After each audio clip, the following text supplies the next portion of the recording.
नमस्कार, आपल्या सर्वांचं शिवशाही न्यूज मध्ये स्वागत आहे। आज आपण श्रीगोंदा तालुक्यातील गव्हाणवाडी या ठिकाणी आलेलो आहोत आणि या ठिकाणी कोकणी वस्तीवर एक बिबट्याचा अनेक दिवसापासून वावर होता आणि वन विभागाने काही दिवसापूर्वी या ठिकाणी पिंजरा लावला आणि त्या पिंजऱ्यामध्ये भक्ष्याच्या शोधामध्ये आलेला बिबट्या अलगदपणे जेर झाला आणि वन विभागाचे अधिकारी या ठिकाणी हनुमंत रणदिवे आहेत आणि हनुमंत रणदिवे हे आपल्या या ठिकाणी त्यांनी हे सगळं सहकार्य केले आणि बिबट्याला सुरक्षितरित्या श्रीगोंदा या ठिकाणी हलवण्यात आलेले। काय सांगणार रणदिवे साहेब तुम्ही याच्यावर? काय ना, बेलोडी गेस्ट हाऊसला नेणार आम्ही आणि 2 दिवस तिथं ठेवून काय पुढील कारवाई वरिष्ठांच्या आदेशानुसार होऊन जाईल।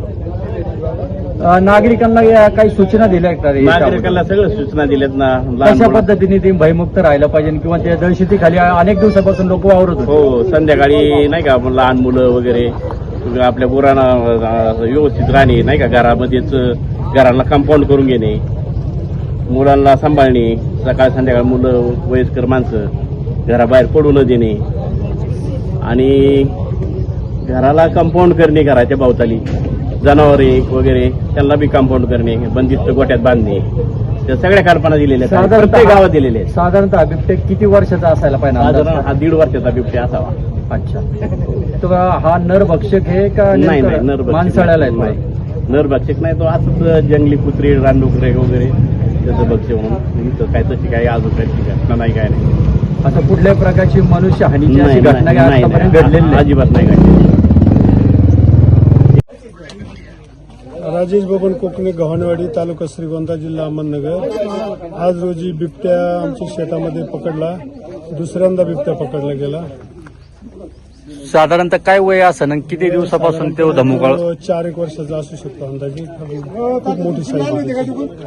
आणि हा किती दिवसापासून या ठिकाणी वावर होता आणि काही यांनी त्रास दिला का तुम्हाला? याचा 3-4 महिन्यापासून वावर होता, परंतु त्रास तसा काही हे आमचे कुत्रे आणि मांजर खाल्ले त्याने, पण माणसांवरती नव्हता कधी हल्ला केला।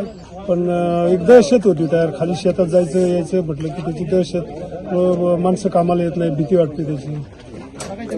आता मला हे म्हणायचं, कसा प्रकारचा रंग कसा आहे त्याचा काय त्याला हल्ला वगैरे करण्याचा असं काय परिस्थितीत मनस्थितीत होता का? नाही, तसं काही जाणवलं नाही। तो आम्ही पिंजरा वन विभागाने दिला होता, आम्ही लावला होता आणि तो त्या पिंजऱ्यामध्ये जाऊन अलगद अडकला रात्री। आता हा कुणी पिंजरा पाठवला होता आणि कधी लावलेला होता? वन विभागाने एक 10-12 दिवसापूर्वी पिंजरा दिला होता आम्हाला आणि तो आम्ही आमच्या पद्धतीने शेतामध्ये जिथं त्यांची निशाणी दिसत होती पावलांची, त्या ठिकाणी नेऊन आम्ही लावला होता। किती असतील साधारण असं तुम्ही अंदाज व्यक्त केला? याच्या अगोदर सुद्धा तुम्ही सांगितलं का एक आतापर्यंत दुसऱ्यांदा पकडलाय हा आणि अजून पण असण्याची शक्यता आहे, कारण लहान बछडे पण त्याचे आहेत खाली, ते पण मोठे होतात, त्यांची पण भीती आहे आणि दुसरे पण असू शकतात आमच्या। याच्या अगोदर एक पकडला गेला होता, काही वन विभागाकडून तुम्हाला सुरक्षिततेसाठी काय आव्हान करण्यात आलं होतं किंवा काही साधनं दिली होती का? त्यांनी सूचना केल्या वन विभागाने, असं असल्यानंतर कशा पद्धतीने त्याच्याशी दिसला तर कशा पद्धतीने करायचं, त्या पद्धतीने वन विभागाने आवाहन केलं होतं आम्हाला, आम्ही त्या सूचना फॉलो केल्या, त्याचा फायदा निश्चितच झाला, पकडला।